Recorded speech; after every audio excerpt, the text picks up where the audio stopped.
What happens when fighters take trash talk too far? From post-knockout mockery to in-ring pranks, the world of boxing has seen it all. Let's witness the most jaw-dropping moments of disrespect that left fans shocked and opponents fuming.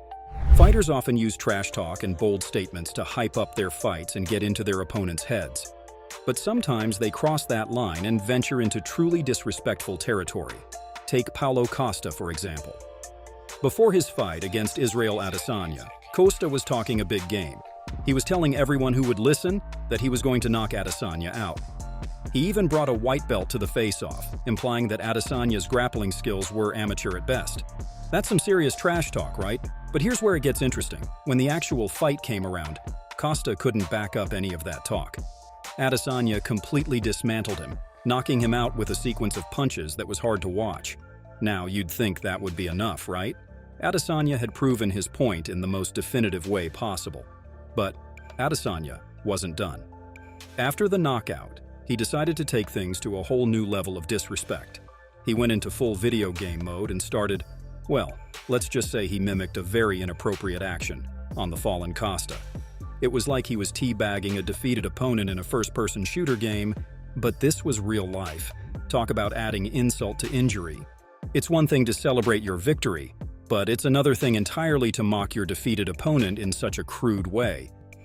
Adesanya's actions sparked a lot of controversy and debate in the community about where the line should be drawn when it comes to post-fight behavior. Now let's talk about celebrations. We all love a good victory dance, but some fighters take it way too far, turning their moment of triumph into a showcase of disrespect. Remember Marcelo Rojo? This guy delivered one of the hardest knockouts you'll ever see. It was like he dropped an anvil on his poor opponent, Fabian Galvan. The knockout itself was brutal enough, but what came next was just bizarre.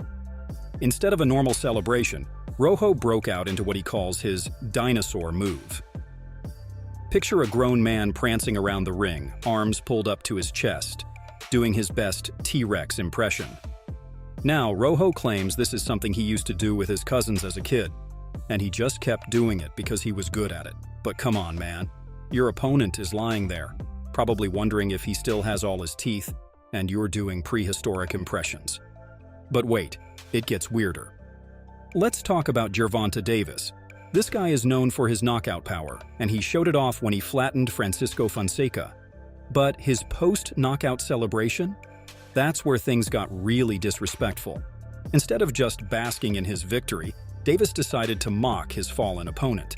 He started imitating Fonseca, copying his movements as he lay there in pain. It's like he was playing a twisted game of Simon Says with a guy who was probably seeing stars. That's not just disrespectful, it's downright cruel. And then we have Deontay Wilder. After knocking out Dominic Breazeale, Wilder decided to channel his inner Michael Jackson. He moonwalked across the ring, right in front of his defeated opponent. Now, I'm all for a bit of showmanship, but moonwalking over your opponent's broken dreams. That's a bit much, don't you think? We're about halfway through our journey into the world of nasty disrespect in boxing and MMA. If you're enjoying this wild ride, why not hit that like button? And if you want to see more videos like this, smash that subscribe button and turn on notifications. That way, you'll never miss out on our latest content. Now let's dive back into the action. Now let's talk about the fighters who seem to have made disrespect their trademark. These are the guys who don't just win fights, they make sure their opponents feel every ounce of their defeat. First up, we have Michael Venom Page, or MVP as he's known in the fighting world. This guy is like a highlight reel of disrespectful moments. One of his most infamous incidents happened after he knocked out Evangelista Santos with a brutal flying knee. The knee was so hard that it actually fractured Santos's skull. But while Santos was on the ground, clearly in a lot of pain, what did MVP do? He rolled a Pokeball at him. Yes, you heard that right. He pretended his opponent was a Pokemon he had just captured. Now, to be fair, MVP didn't know the extent of Santos's injury at the time. But still, when you see doctors rushing to your opponent, maybe save the Pokemon jokes for later. But MVP wasn't done there. In another fight against Richard Keeley, he knocked the poor guy out, and then decided to mock Keeley's chicken legs by doing an exaggerated chicken walk around the ring. It's like he's not happy just winning the fight, he needs to win the post-fight mockery contest too. Then we have Nate Diaz, another fighter who's made disrespect an art form. One of his most memorable moments came during his fight with Kurt Pellegrino. Diaz had Pellegrino caught in a triangle choke, a submission hold that's pretty hard to escape from. But instead of just waiting for Pellegrino to tap out, Diaz decided to put on a show. First, he gave Pellegrino the double middle finger. Because, being choked out isn't humiliating enough. Then, as Pellegrino was tapping out, Diaz started flexing his biceps. It was like he was saying, "Look at me. I'm so good I can submit you and pose for the camera at the same time." Moving on, let's find what happens when disrespect goes too far and fighters face the consequences of their actions. Because sometimes being disrespectful can backfire in a big way. One of the most infamous examples of this is Paul Daley. Back at UFC 113, Daley was fighting Josh Koscheck in what turned out to be a pretty frustrating match for Daley. Koscheck used his wrestling skills to control the fight, never really giving Daley a chance to land any significant strikes. When the final buzzer sounded, Koscheck was celebrating his victory. But Daley wasn't done. In a move that shocked everyone watching, Daley walked up to Koscheck and sucker punched him. We're talking a full-on after-the-bell cheap shot. Now, in most sports, this might get you a fine or a suspension, but UFC President Dana White doesn't mess around. He immediately fired Daley from the UFC and banned him for life.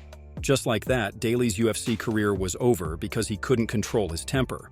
But it's not just physical actions that can get fighters in trouble. Sometimes, words can be just as damaging. Take Conor McGregor, for example. He's known for his trash talk, but sometimes he takes it too far. Before his fight with Khabib Nurmagomedov, McGregor got personal. He insulted Khabib's family, his religion, and his country. It was way beyond the usual pre-fight hype. And guess what? It backfired spectacularly. Not only did Khabib dominate the fight and make McGregor tap out, but the bad blood spilled over after the fight. Khabib jumped out of the octagon to confront McGregor's team, leading to a full-on brawl. Both fighters ended up getting suspended and fined. In a sport as intense and physical as boxing or MMA, how important is respect? Should we expect fighters to always be respectful, or is a certain amount of showmanship and trash talk just part of the game? The truth is, there's no easy answer. Some fans love the drama and excitement that comes with a bit of disrespect and trash talk. It adds spice to the fights and gets people talking. But others argue that it takes away from the purity of the sport, turning it into more of a spectacle than a contest of skill. What we can say is this: the fighters who are remembered most fondly, the ones who become true legends of the sport, are often those who combine incredible skill with genuine respect for their opponents and the sport itself. From outrageous celebrations to shocking acts of disrespect, we've seen it all in the world of combat sports. What do you think about these moments? Let us know in the comments, and see you in the next video.